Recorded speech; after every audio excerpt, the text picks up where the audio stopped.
Khalwat dia lain. Dia bukan ikhtilat. Khalwat ni dia berdua. Tapi kalau pergaulan ikhtilat ni dia 3 orang atau lebih.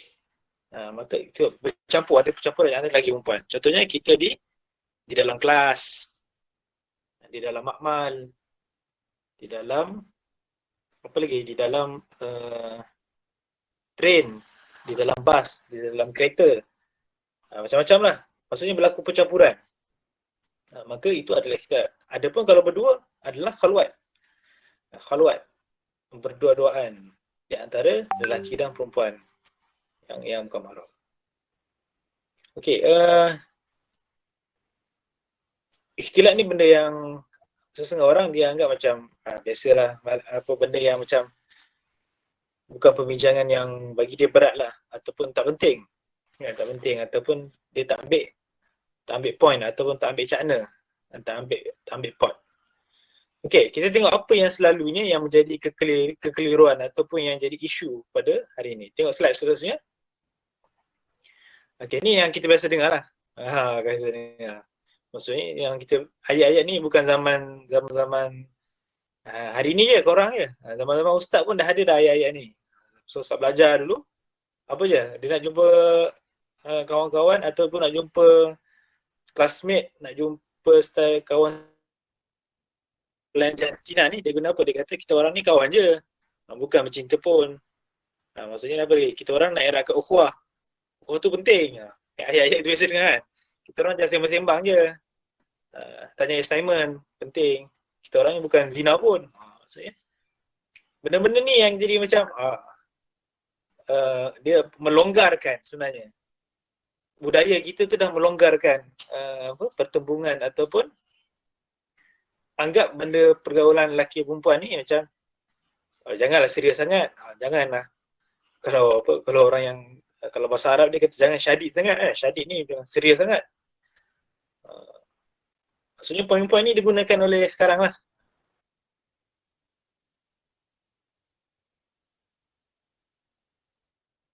Maksudnya poin-poin ni digunakan oleh kawan-kawan kita.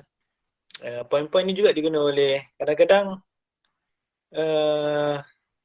apa ni, mak ayah kita pun kadang-kadang macam seolah macam melonggarkan, ambil enteng lah, ambil enteng. Orang Jawa kata ambil enteng. Ataupun ambil budak. Dan dia kata, tak boleh lah kalau study group ni tanpa perempuan. Tanpa ada budak perempuan. Bila ada perempuan baru semangat. Ni yang lelaki kan. Perempuan biasanya pandai, aku biasa rujuk dengan perempuan. Sebab tu penting study group lelaki perempuan. Maksudnya perempuan ni yang kita nampak macam seolah kita nak melonggarkan ataupun nak anggap sebagai normalisasi ikhtilat yang tiada keperluan sebenarnya. Membolehkan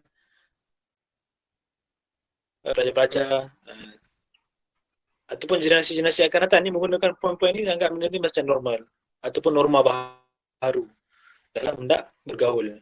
Hendak bergaul, maka ayat-ayat ni yang selalu keluar.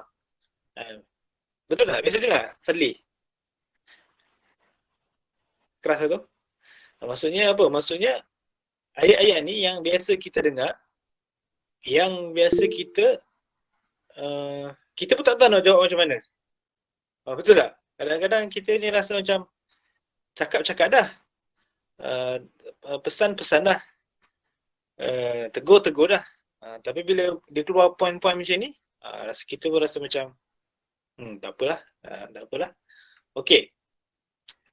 Kita tengok apakah dalil-dalil ayat Quran yang Allah nyatakan dalam Al-Quran. Banyaklah dalil-dalil yang menyatakan bahawa pergaulan bebas tanpa sempadan ni, pergaulan bebas, pertembungan di antara lelaki dan perempuan ini ada had dia, ada batas dia sebenarnya. Bukan tak boleh, cerita dia bukan tak boleh. Tapi ada dalil, ada sandaran kita. Kita nak bincang hari ni pergaulan ni, ada cerita dia. Contohnya kita tengok dalam kisah Nabi Yusuf AS. A'udzubillahi minasyaitonirrajim. Dalam surah Yusuf ayat ke-23, وراودته التي هو في بيتها عن نفسه وغلقت الأبواب وقالت هيت لك قال معاذ الله إنه ربي أحسن مثواي إنه لا يفلح الظالمون. Okay, dalam surah Yusuf ni, ini ada cerita lah. Ini kita sedia makruf kisah Nabi Yusuf dengan seorang wanita. Seorang wanita yang dikatakan yang bernama Zulaikha. Tapi tak pentinglah. Tapi dalam poin kat sini nak menceritakan tentang Nabi Yusuf berdepan dengan seorang perempuan. Dalam kisah ini, ayat ini menyebutkan tentang ketika mana terjadinya percampuran antara isteri Raja Aziz dengan Yusuf AS, maka Zulaikha menampakkan keinginannya dan meminta kepada Nabi Yusuf untuk memenuhi hasratnya. Kalau kita tengok dalam ayat ni kan, Nabi Yusuf dan wanita Zulaikha yang tinggal di mana menundukkan dirinya dan dia menutup pintu-pintu sambil berkata, marilah ke sini. Maksudnya ini adalah satu bentuk, ini adalah keinginan daripada nafsu syahwat daripada yang ada di antara lelaki dan perempuan. Kan? Kalau dalam kisah ni menunjukkan apabila perempuan itu mungkin dia minat kepada seorang lelaki dan dia cenderung untuk melakukan satu perkara yang mungkar. Kalau kita dalam kisah Nabi Yusuf ni, dia kata, marilah ke sini, hai talak. Wa qalat hai talak. Dia kata kepada Nabi Yusuf, marilah ke sini, wahai Yusuf. Maka Yusuf kata apa? Aku berlindung kepada Allah. Maksudnya Nabi Yusuf ni dia tak nak terjebak ataupun berlakunya perkara yang tidak diingini. Qala ma'ad, untuk tundukkan pandangan. Maksudnya tundukkan pandangan tu maksudnya mesti ada segregation ataupun ada perpisahan di antara lelaki dan perempuan ni. Maksudnya kita tak boleh nak terlalu bebas, bergaul terlalu bebas, dan kita menggunakan hujah-hujah yang dangkal untuk kita suka-suka untuk ikhtilat, untuk bersama-sama lelaki perempuan, anggap macam tak ada apa-apa. Tapi benda ini, kalau tengok dalam firman Allah SWT dalam surah An-Nur, Allah telah memberi peringatan. Ini peringatan. Katakanlah, kullil mu'minina yaghuddu min absarihim wa yahfadhu furujahum dzalika azka lahum innallaha khabirum bima yasnaun.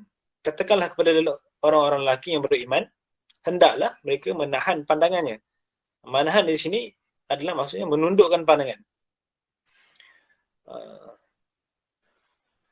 Peringatan ni maksudnya ini maksudnya belum cerita berjumpa lagi ni. Belum cerita kita bercampur dalam satu tempat.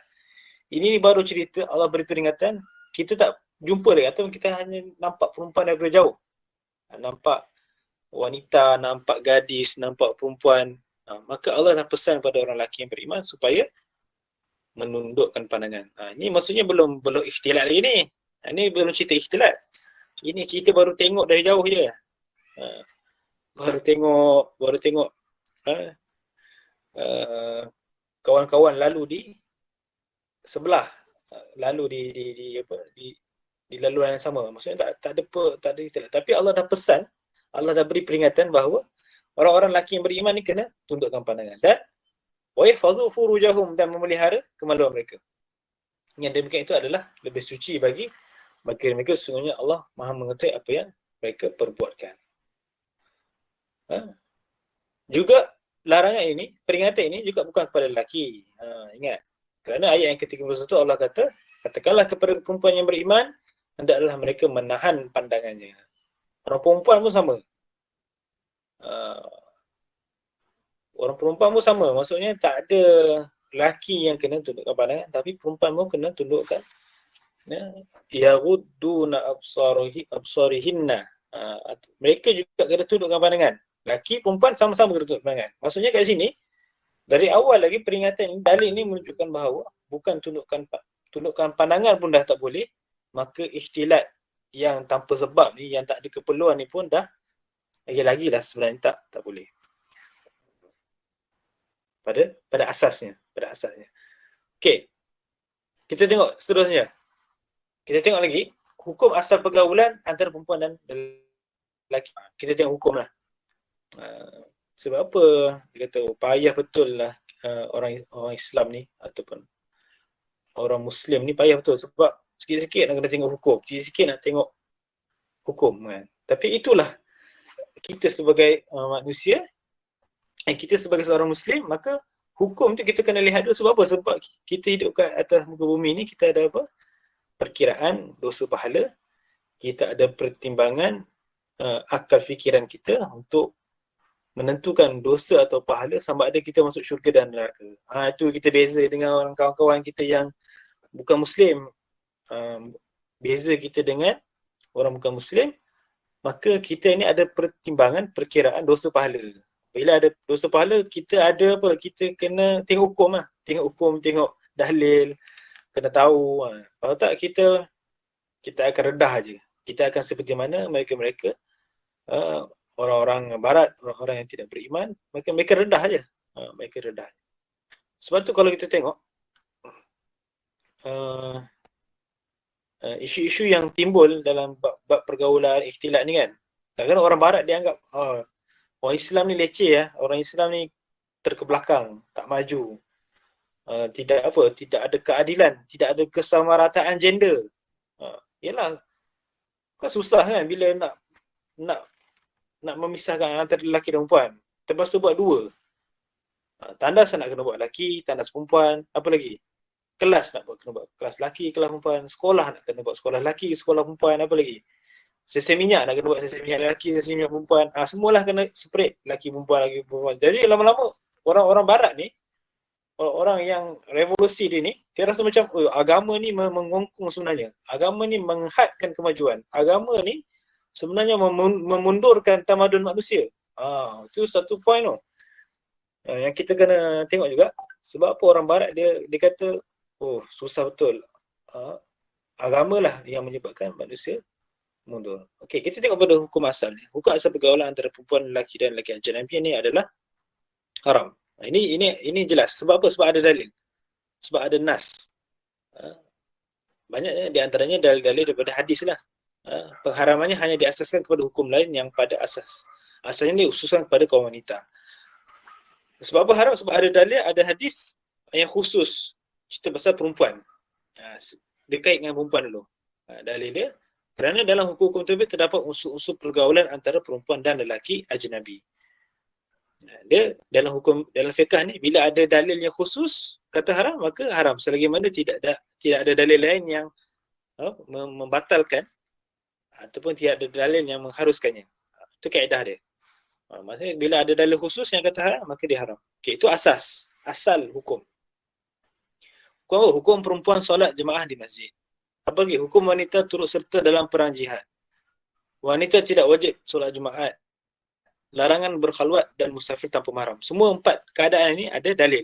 Dalilnya Ustaz bagi homework lah. Bagi homework dekat Fadli nanti. Suruh dapatkan dalil 4 keadaan ini. Dalil yang menyatakan kaum wanita ni ada, Nabi nyatakan secara jelas.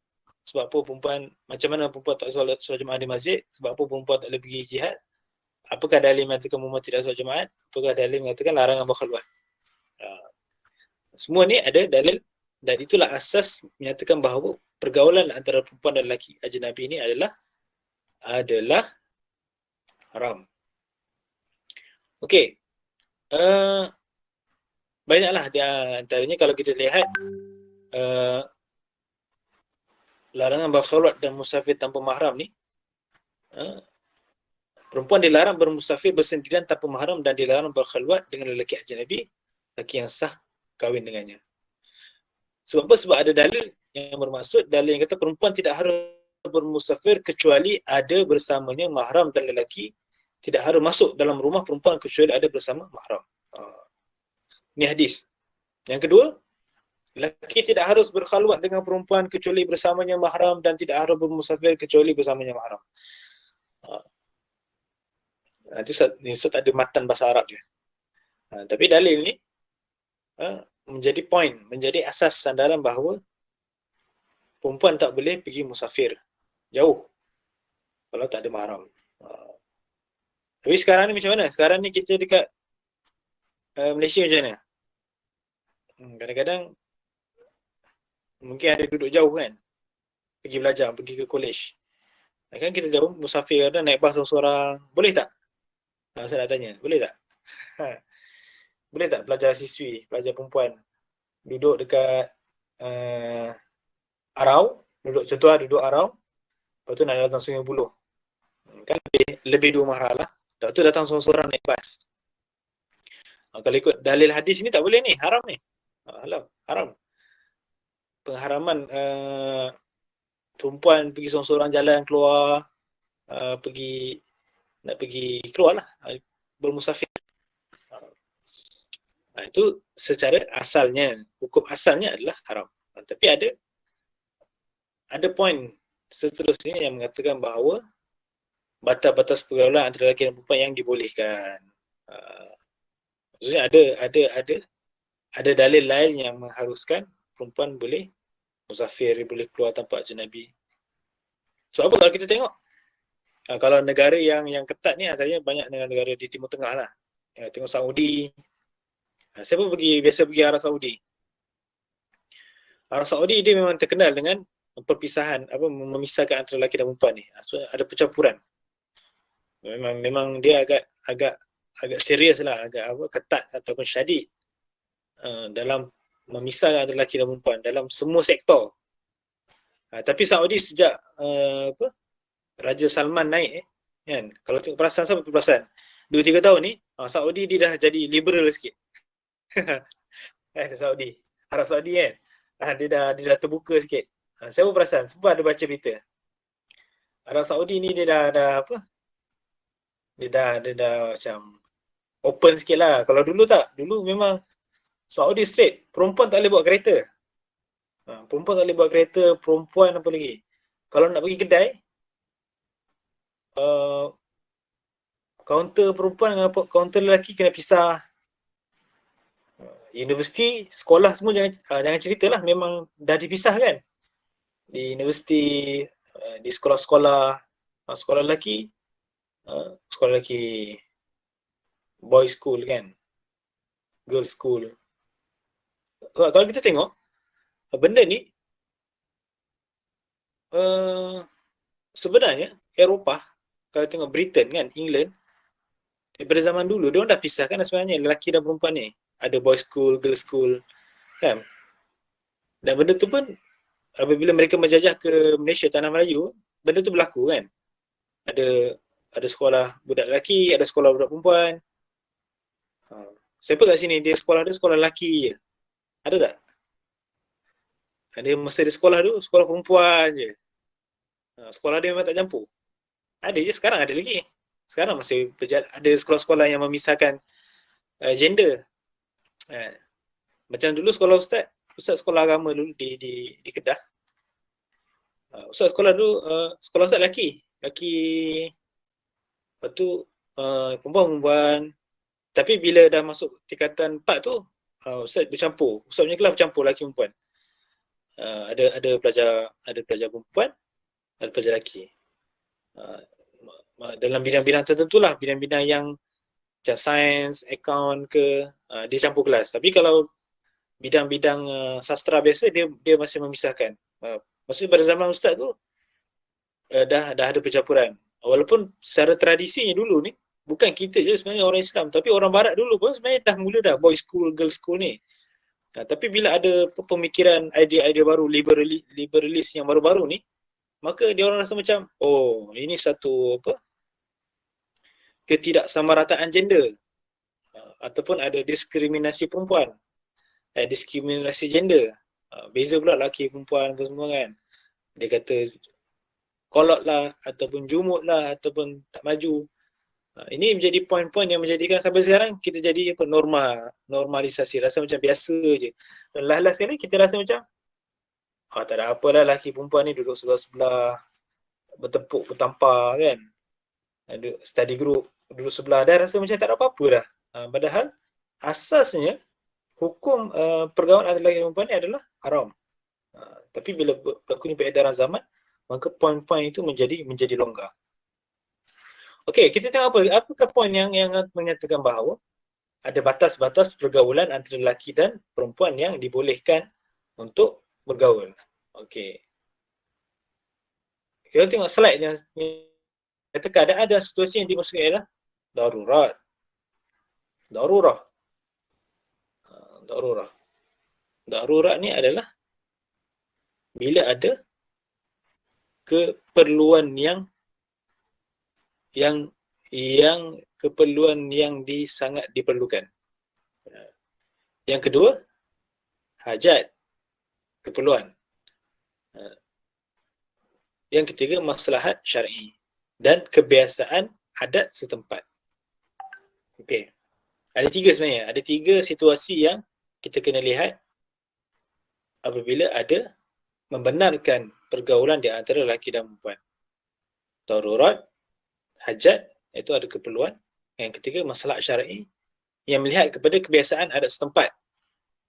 Okey. Pergaulan, apa dia point dia? Pergaulan antara lelaki dan perempuan kerana keperluan. Pergaulan antara lelaki dan perempuan kerana darurat. Pergaulan mengikut kebiasaan adat dalam majlis-majlis. Pergaulan di antara lelaki dan perempuan semasa belajar. Okey, yang ni kita nak tengok semasa belajar. Apakah batas yang membenarkan, yang dibolehkan adanya pergaulan di antara lelaki dan perempuan semasa belajar? Okey, dalam persoalan pergaulan di antara lelaki perempuan ni, masa belajar ni sebenarnya tidak ada hadis yang secara langsung menyentuh persoalan ini. Maksudnya tak ada dalil khusus.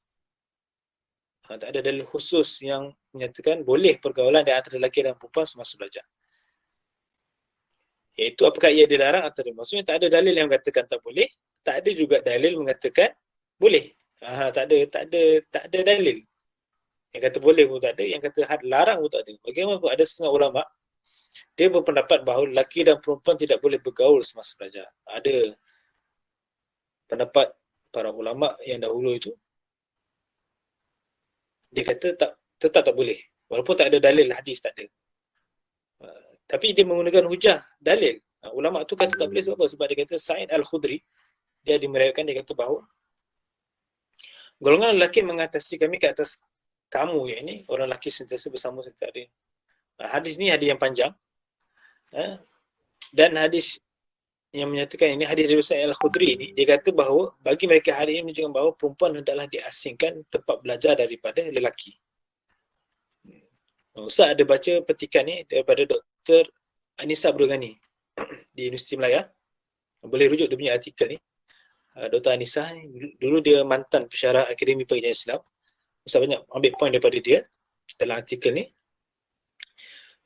Ustazah Dr. Anissa ni dia bawa point yang menyatakan bahawa hadis daripada Sa'id Al-Khudri ni, dia kata point inilah yang ulama menunjukkan bahawa perempuan adalah diasingkan tempat belajar daripada lelaki. Sekiranya dia kata pergaulan di antara lelaki dan perempuan dibolehkan, pasti perempuan pada masa ini tidak meminta Nabi SAW menentukan hari khusus bagi mereka untuk mempelajari ilmu. Begitu juga kalau perempuan, kalau begitu juga kalau pergaulan di antara lelaki perempuan semasa belajar dibolehkan, pasti Nabi tidak mengkhususkan hari bagi perempuan.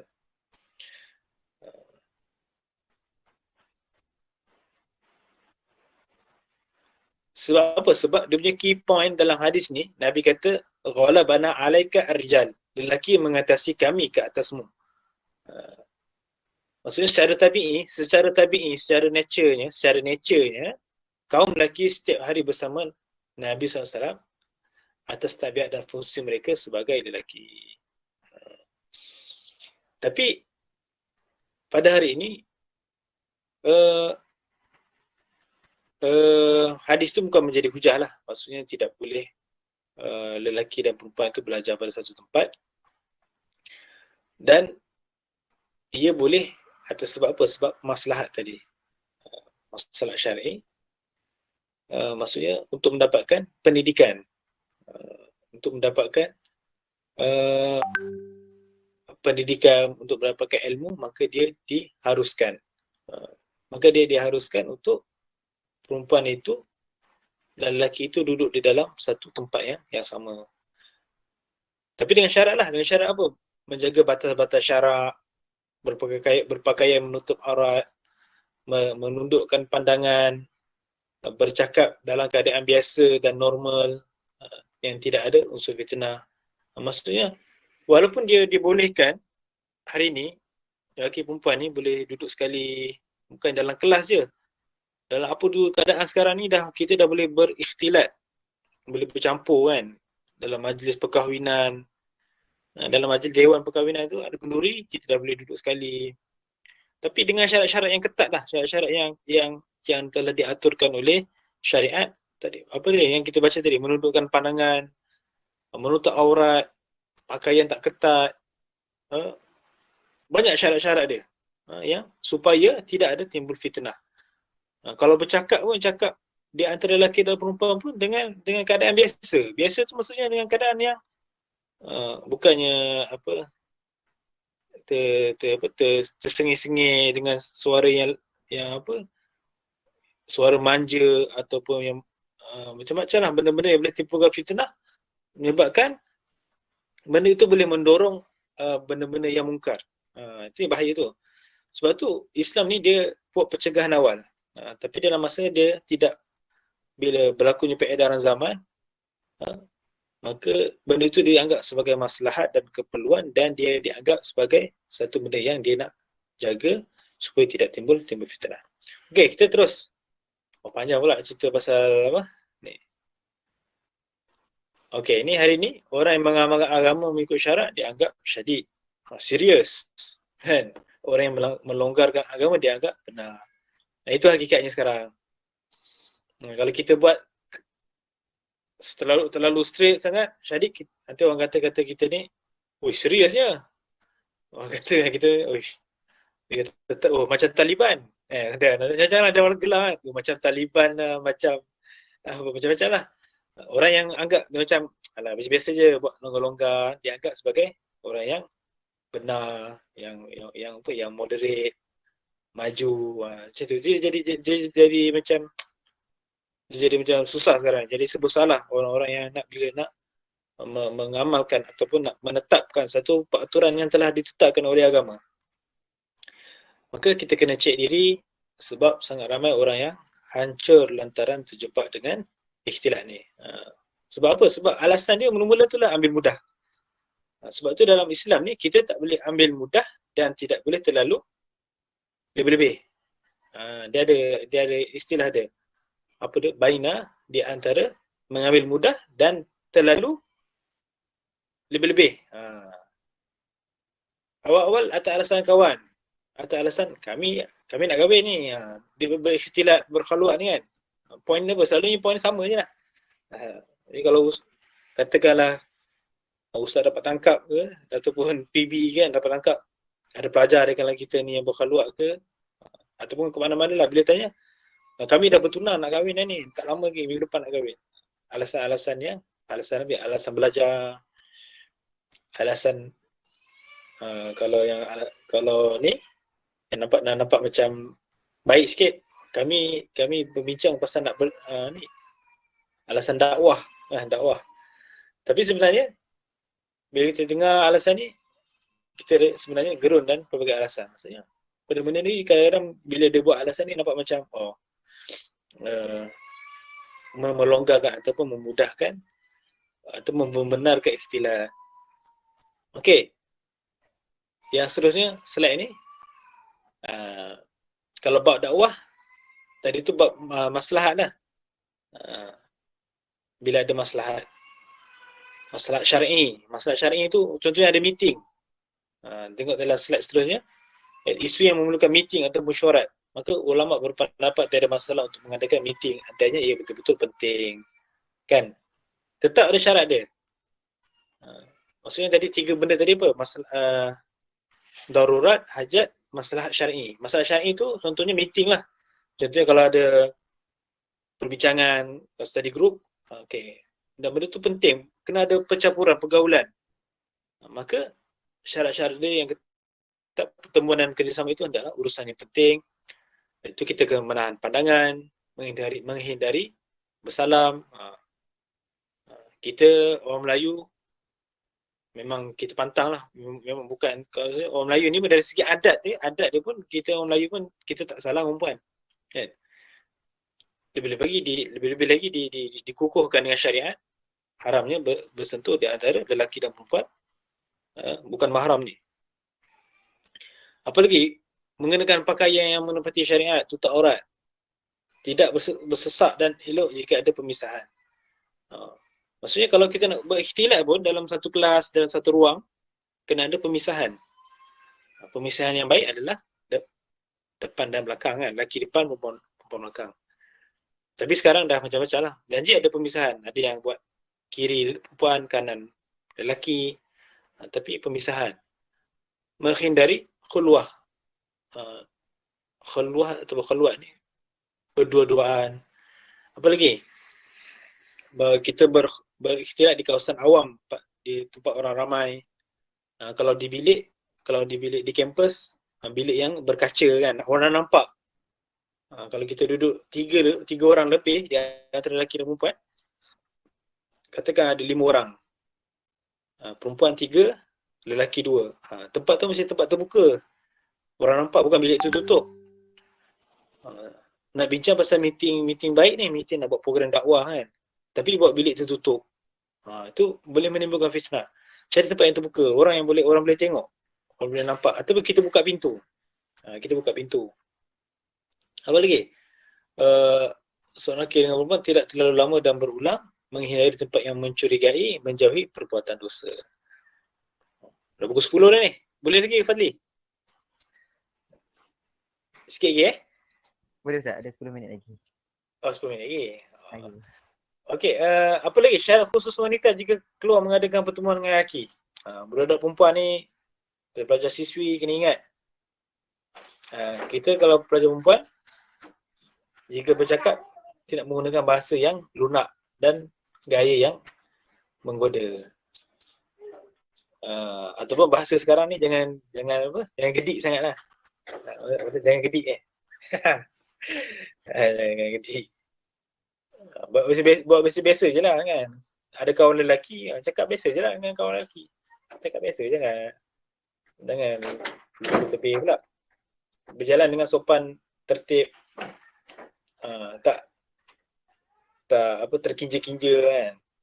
Sebagai seorang perempuan, sebagai seorang gadis Melayu yang ada adat dia, maka berjalan dengan baik, dengan tertib. Elakkan pergerakan yang manja dan menggoda.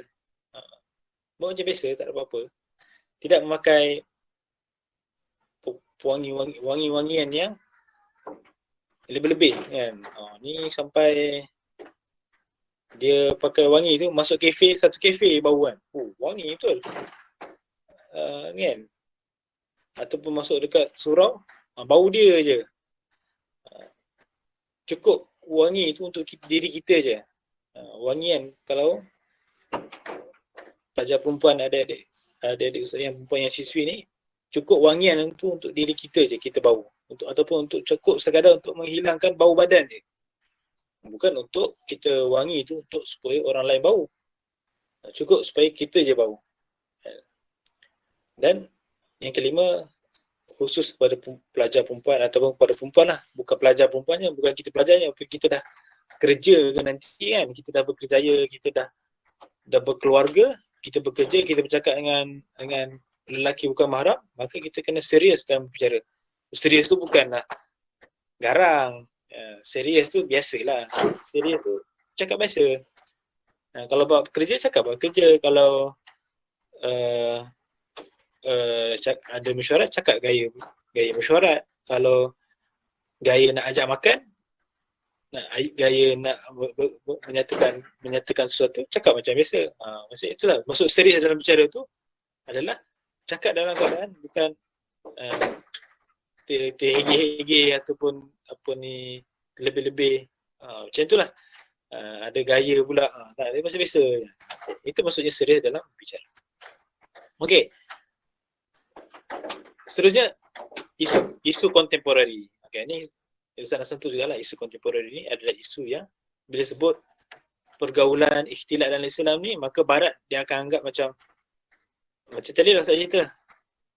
Orang Barat, orang bukan Islam anggap orang Islam ni adalah isu apa? Isu kesetaraan gender. Bila kita ni terlalu memisahkan antara lelaki perempuan, kita membezakan, ada had, ada batas, maka dia orang anggap macam benda ni adalah satu diskriminasi. Ataupun golongan-golongan perempuan ni, feminism ni, dia anggap benda ni, oh ini benda ni tak adil ni, tak adil, bagi dia tak adil. Benda-benda ni timbul lah, isu kontemporari ni, isu-isu yang diwujudkan oleh manusia pada abad-abad yang terbaru ni, abad-abad ke-20, abad ke-21 ni. Antaranya apa dalam antaranya apa, Fazlur Rahman dalam bukunya Major Theme of the Quran, dia kata bahawa lelaki dan perempuan adalah setara, iaitu suami tidak lebih berkuasa ke atas isterinya. Golongan feminis pada umumnya tidak menerima ayat Al-Quran yang menegaskan kepimpinan lelaki dalam rumah tangga. Mereka lebih cenderung untuk menterjemahkan qawamun itu sebagai pencari nafkah. Maksudnya poin-poin ini dikeluarkan hari ini. Bila poin-poin ini dikeluarkan, maksudnya lelaki perempuan ni sama. Lepas ni, mungkinlah sebab di negara barat, contohnya di Norway, di Sweden, lelaki perempuan ni dah agak sama dah. Kalau kat college tu, satu bilik tu, kalau college di universiti tu, satu bilik tu dah boleh campur lelaki perempuan. Kalau di Norway, kalau tentera dia, duduk barek tentera, bilik air tu kongsi, lelaki perempuan. Bukan kira college sama kan. Bilik air pun berkongsi. Kita na'udzubillah lah, takut benda-benda isu kontemporari ni dia bawa, diperjuangkan dan dia diterima oleh orang ramai, maka dia menghancurkan batas. Maka dia dah merosakkan batas-batas di antara lelaki dan perempuan. Sebab isu-isu kontemporari ni, isu-isu inilah yang akan melonggarkan syariat. Orang-orang barat dah mula terbuka. Kat college, lelaki perempuan dah boleh duduk sebilik. Maksudnya kita ni masih kita Malaysia ni masih jaga lagi lah. Maksudnya kalau college pun dipisahkan lelaki perempuan. Bila air lagi lah memang kita berpisah lah. Di tempat-tempat awam kita berpisah. Tapi negara-negara barat dah tak. Dah ke arah tu, maksudnya dah sama. Maksudnya apa? Kesetaraan gender. Isu dia apa? Isu dia kata kalau pisah-pisahkan ni dia kata, oh ini diskriminasi. Di situ pula dia pusing kat situ kan. Dia kata diskriminasi. Apa isu, kalau tengok isu feminism, golongan perempuan yang memperjuangkan hak perempuan ni, dia kata antaranya penulis Inggeris, dia kata Mary Astell ni, dia kata menunjukkan kemarahan dia dan dia rasa tidak adil bagi dia perempuan ni, oh sikit-sikit perempuan dia yang disalahkan, perempuan ni macam mana, dia kata if men are born free, how is it that all women are born slave? Jika lelaki dilahirkan merdeka, mengapa semua perempuan dilahirkan sebagai hamba? Benda-benda ni sebenarnya akan menyebabkan golongan-golongan ini jadi lantang dan dia akan rasa macam, oh lepas ni tak ada dah beza lelaki perempuan. Dia tak ada dah. Dia kata lantak lah apa, tundukkan pandangan ke jaga aurat ni memang dah tak ada lah bagi dia. Sebab dia orang bukan Islam, apa perlu tundukkan pandangan, apa perlu jaga aurat, apa perlu macam-macam lah benda-benda kena buat ni kan. Maka golongan-golongan ini dia jadi lantang dan dia akan jadi, suara-suara dia akan jadi dominan pada masa-masa akan datang. Lepas tu kita kena berhati-hati. Sebab apa? Sebab lagi kita tengok lagi terusnya bahawa fitrah lelaki dan perempuan ni berbeza. Perbezaan peranan dan tanggungjawab antara dua gender ni adalah ini telah dianggap sebagai ketidaksamarataan, dan ketidaksamarataan dianggap sama dengan ketidakadilan, injustice. Bila isu-isu kontemporari ni liberal, diorang ni bawa isu-isu apa, kesamarataan. Dan apabila orang-orang barat dia kata kenapa kita nak kena pisahkan lelaki perempuan, kenapa nak kena cegah. Dia kata bukan salah kami. Kalau orang perempuan dia kata bukan salah kami pakai baju seksi. Kan? Dia kata salah orang lelaki lah yang melihat perempuan sebagai objek seks. Maka kat situ point dia orang sekarang ni. Padahal Islam ataupun Allah Ta'ala ni menurut Al-Quran tu, Allah ni nak buat apa? Kalau dalam fiqh dia sebut sebagai sadu zara'i. Allah suruh lelaki tunduk pandangan, suruh perempuan tunduk pandangan ni sebab saddu zara'i untuk mencegah sebenarnya, mencegah. Dalam Islam ni dia banyak mencegah sebenarnya. Al-wiqayatu khairu minal ilaj. Itu kaedah ataupun prinsip yang banyak digunakan dalam agama Islam ni. Banyak pencegahan yang berlaku kan. Pencegahan yang diterapkan. Agama Islam ni agama yang mencegah dulu. Sebab dia dah tengok jauh dah. Dia dah tahu implikasi. Implikasi. Sebab tu kalau tengok dalam ayat larangan berzina, Allah kata la taqrabuz zina. Jangan kamu menghampiri zina. Itu pun satu larangan oleh Allah Ta'ala supaya manusia ni tidak bercampur lelaki perempuan tanpa ada keperluan, supaya ada pencegahan. Janganlah kamu mendekati zina kerana perbuatan zina itu adalah perkara-perkara yang keji. Sebab apa? Sebab Allah tahu implikasi kalau perempuan ni kalau dia berjumpa, jumpa mula baik, mula tu tujuan baik. Tapi bila dah lama tu dia dah melelong kan. Dia dah melelong, bukan. Memang mula-mula tu baik, mula-mula nak meeting. Tujuan dia mula nak meeting, nak bincang, nak study group. Tapi lama, tak tahu lah, tak jadi apa lah. Itu bahayanya. Pergaulan bebas, ikhtilat yang tidak syar'i. Sebab tu kita jangan ambil mudah, jangan menggunakan alasan yang alasan apa yang klise ni yang selalu orang anggap macam alah kenapa nak pening-pening, maksud alasan-alasan yang melonggarkan ataupun kita nak menormalisasikan benda yang telah digariskan, benda yang telah diaturkan oleh Allah Ta'ala supaya kita ikut, supaya apa? Supaya masyarakat ataupun di antara Bani Adam dan Bani Hawa ni, lelaki dan perempuan ni hidup sejahtera di atas landasan dia, supaya tidak ada kerosakan generasi-generasi akan datang, anak-anak generasi kita ni jadi anak-anak yang baik. Kita hidup ni bukan kita je, kita hidup ni nanti semua depan ustaz ni, ada student lelaki, perempuan depan ustaz ni, semua nanti bakal berkahwin, bakal ada anak, ada zuriat. Bukan kita hidup, kita je habis kita mati habis, tak.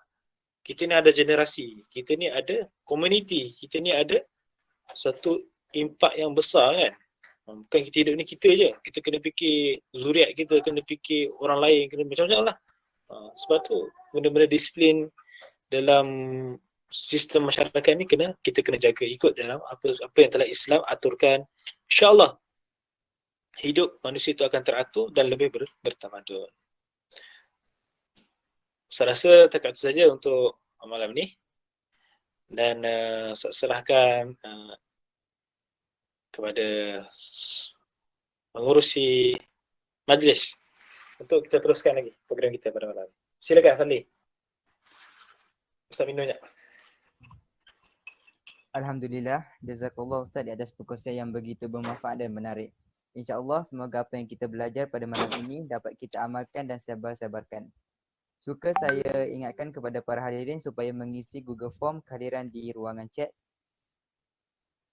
Baiklah, kita teruskan dengan agenda yang seterusnya, iaitu sesi Q&A. Jika para hadirin mempunyai sebarang persoalan, anda boleh membuka mic dan bertanya terus atau tulis di ruangan chat.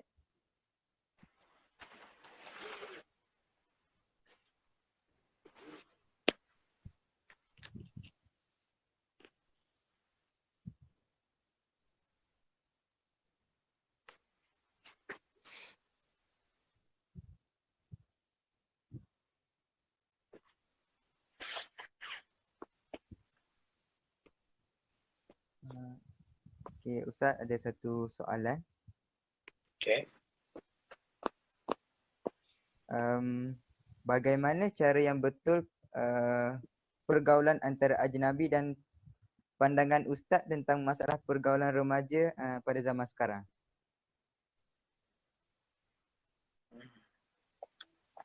Sekali lagi. Saya ulang ya. Bagaimana cara yang betul antara pergaulan ajnabi dan pandangan Ustaz tentang permasalahan ini pada zaman sekarang?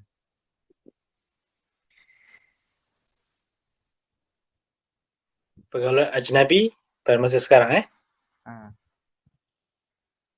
Okey, pandangan Ustaz. Okay, kalau sekarang ni kita sebab maslahat ataupun keperluan pergaulan di antara lelaki dan perempuan ni, kalau sudah daripada adat kita di Malaysia, orang Melayu, Muslim, percampuran, apabila berlakunya percampuran di tempat awam. Di tempat awam, contohnya di sekolah, di universiti, di pusat sosial, di masjid, di dewan orang ramai seberguna, di bilik-bilik seminar, di dewan-dewan convention, di majlis-majlis kenduri kahwin, di majlis-majlis sosial. Dan apabila perkara-perkara itu adalah dikategorikan sebagai maslahat syar'i, sebagai keperluan syar'i, dan dari adat kebiasaannya ia tidak menimbulkan fitnah, maka dia diharuskan. Tapi dengan batas ataupun dengan syarat-syarat yang Ustaz telah nyatakan tadi. Maksudnya selagi mana kita nak buat program seminar, berlakunya pergaulan di antara lelaki dan perempuan, tapi selagi mana kita menjaga yang perempuan itu menjaga aurat, yang lelaki pun menjaga pandangan, dalam masa sama perempuan pun menjaga pandangan, kita memisahkan kedudukan lelaki dan perempuan di dalam dewan, ada pemisahan, kita memisahkan laluan masuk lelaki dan perempuan, kita menyediakan ruang khusus makan perempuan khusus, lelaki perempuan pun khusus, maka benda tu dia jadi harus pada zaman sekarang ni. Maksudnya kita ni sebagai agama yang tidaklah terlalu rigid, tidaklah terlalu straight sebenarnya, tapi kita pun sebenarnya serius, kita ambil berat tentang pergaulan di antara lelaki dan perempuan ni di satu tempat. Kita sebagai seorang macam penganjur, maka kita lah mengambil kesedaran, kita sebagai seorang penganjur yang ada ilmu, kita sebagai penganjur yang ada kefahaman dalam agama, maka kita kena apply benda tu. Contohnya kita sebagai keluarga kita nak melaksanakan kenduri kahwin, supaya tidak berlakunya kesesakan, berlakunya ikhtilat yang luar jangka kan, maka kita buat kita sediakan bilik air. Ni bilik air lelaki, kalau buat di rumah, kita dah beritahu ni lelaki punya bilik air, yang ni perempuan. Kita tak nak ada perselisihan ataupun ada benda-benda yang tidak diingini. Ataupun kita membezakan apa lagi, ruang makan, contohnya ruang untuk bergambar, kalau family ruang tu tutup. Maka benda-benda itu yang sebenarnya ada atas kesedaran sendiri sebenarnya, atas ilmu yang telah ada pada kita, maka itulah yang kita kena laksanakan. Kita kena sediakan supaya masyarakat itu terdidik, terdedah apa yang perlu dia buat. Janganlah kita follow kehendak orang yang tak ada ilmu ni kan. Kita yang dah ada ilmu ni, kita dah faham, maka kita buat cara kita. Ni kita buat cara, tetap juga nak ambil cara, ni tengok orang buat macam ni, kita pun nak buat lah. Orang macam ni, kita tak tahu apa, daripada mana dia ambil pelaksanaan pergaulan ataupun percampuran di antara lelaki dan perempuan. Tapi itulah, dengan syarat-syarat yang telah Ustaz nyatakan tadi, sekiranya kita memenuhi itu, maka itu sebagai keadaan atau situasi yang dibolehkan, dianggap sebagai masalah syar'i dan kebiasaan adat setempat dengan memenuhi syarat-syarat yang telah ditetapkan, maka dia diharuskan. Wallahu a'lam. Terima kasih Ustaz. Dan soalan yang kedua, adakah boleh bersukan campur lelaki dan perempuan dalam satu tim, ataupun tim lelaki dan melawan tim perempuan, seperti bola tampar, bola keranjang dan badminton? Sukan. Okey. Sukan. Bagi ini pandangan Ustaz, pergaulan antara lelaki dan perempuan dalam sukan ini, pendapat Ustaz anggap dia bukan satu keperluan lah. Sebenarnya bukan satu keperluan. untuk kita bersukan dengan dua jenis dua jenis ni antara lelaki dan perempuan ni untuk kita bersukan dalam satu tempat terbuka. Sebab apa? Sebab dia bukan satu darurat, dia bukan satu hajat, dia bukan satu masalah syar'i, dan bagi kebiasaan adat pun setempat saya rasa bukan satu adat yang boleh diterima ramai, maka benda tu bukan satu keperluan. Sebab apa? Sebab nak bersukan, nak keluarkan peluh, tak perlu pun sebenarnya ada pergaulan di antara lelaki dan perempuan. Tak perlu pun, nak keluar peluh, nak sihat ni, tak perlu ada lelaki dan perempuan pun. Sebab apa? Sebab apabila ada sukan yang antara lelaki dan perempuan ni, ia mendedahkan banyak benda lah. Satunya suka untuk kita laksanakan apa tadi? Menundukkan pandangan, itu memanglah sukar lah. Nak menundukkan pandangan. Macam mana kalau dah lawan bola tampar, main bola tampar, lelaki dengan perempuan kan, sudah pastilah pihak lawan ataupun pihak sukan tadi akan melihat lawan dia secara bertentangan. Maka kita akan nampak segala apa yang aurat dan sebagainya lah di antara kaum sejenis itu. Maka bagi Ustaz, sukan itu bukanlah masalah syar'i ataupun kebiasaan adat setempat yang diterima ramai, maka ia bukan satu keperluan dan dia bukanlah satu benda yang dibolehkan. Sebab sukan, matlamat sukan adalah untuk sihat tubuh badan, untuk mengeluarkan peluh, untuk hanya boleh dilakukan di antara sesama jenis, cukup. Cukup, jadi tanpa perlu ada pergabungan ataupun ikhtilat di antara keduanya. Itulah. Wallahu a'lam. Okay, Ustaz, soalan last. Adab dan cara untuk tegur dan berbincang dengan ibu bapa dengan cara yang betul. Adab dan cara untuk tegur dan berbincang dengan ibu bapa dengan cara yang betul. Okey. Adab ataupun bagaimanakah kita nak menegur orang tua kita, lebih-lebih dalam bab-bab ni lah, bab pergaulan antara lelaki dan perempuan.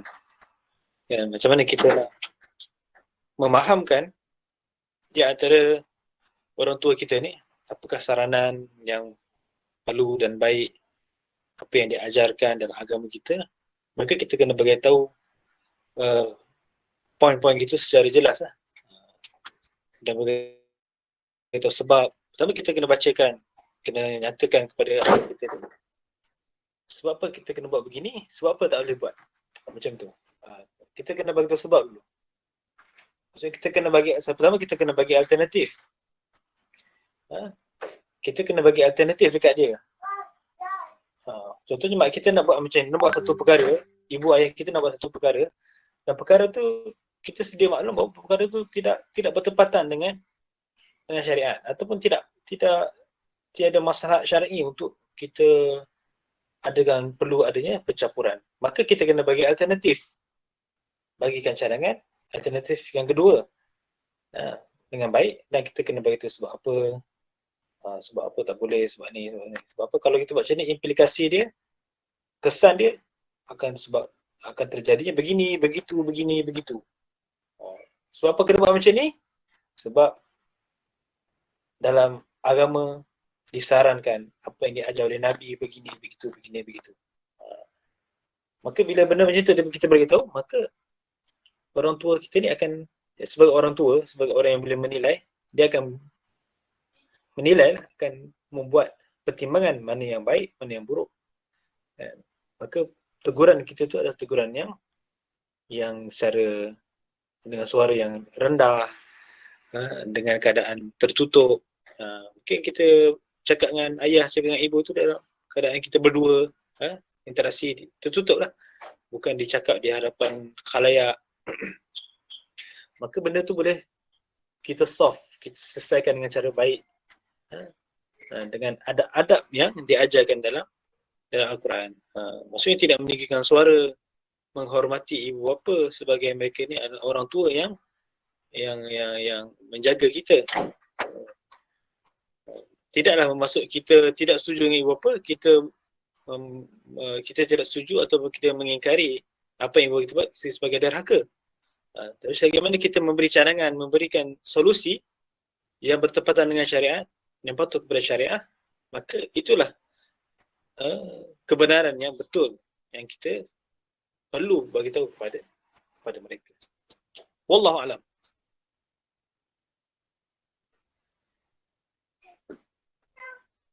Okay, Ustaz, ada satu lagi soalan di ruangan chat. Saya bacakan ya. Bagaimana pula mempunyai kawan yang berlainan jantina, kawan online, tak pernah jumpa tapi sering chat antara satu sama lain? Kawan secara online. Pertama,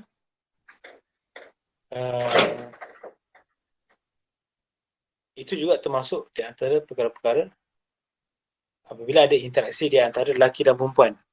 Kan, lelaki dan perempuan ni bila ada interaksi, maka itu adalah khalwat. Bukan ikhtilat dah, dia khalwat. Itu dia termasuk dalam bincang khalwat. So apa? Sebab kita berbicara, walaupun kita tak nampak muka, tapi apabila ada interaksi di antara dua jenis ini, maka hubungan di antara lelaki dan perempuan ni secara asasnya adalah haram. Sebab tu bila berkhalwat berdua ni, yang ketiga itu adalah syaitan. Itu kita sedia maklum. Apabila kita berkhalwat, kita berdua-duaan, walaupun kita tidak bertemu, kita hanya chat, kita hanya berbalas WhatsApp, tapi itu sudah membibitkan, memberikan jalan kepada jalan mungkar. Sebab hadis Nabi yang jelas itu menyatakan bahawa apabila kamu berdua-duaan di antara lelaki, perempuan dan lelaki ajnabi, maka yang ketiga itu adalah syaitan. Maka kita boleh sebenarnya bermuamalat, berlainan jantina ini, bermuamalat, tapi dengan keperluan-keperluan yang saya sebut tadi, darurat, hajat dan maslahat syar'i. 3 je. Maka selain daripada itu, maka dia berbalik kepada hukum asal. Hukum asalnya adalah haram. Tapi kalau kita bermuamalat, interaksi kita disebabkan di antara 3 tadi, maka dia diharuskan. Tapi kalau kita nak cerita bab lain, maka dia tak boleh lah. Itu je. Sama juga dengan batas-batas pergaulan yang kita bincangkan tadi. Batas-batas pergaulan antara lelaki dan perempuan yang dibolehkan tadi. Yang 3 tadi. Wallahu a'lam. Alhamdulillah, tamatlah sudah sesi Q&A kita. Moga-moga semua penjelasan dan perkongsian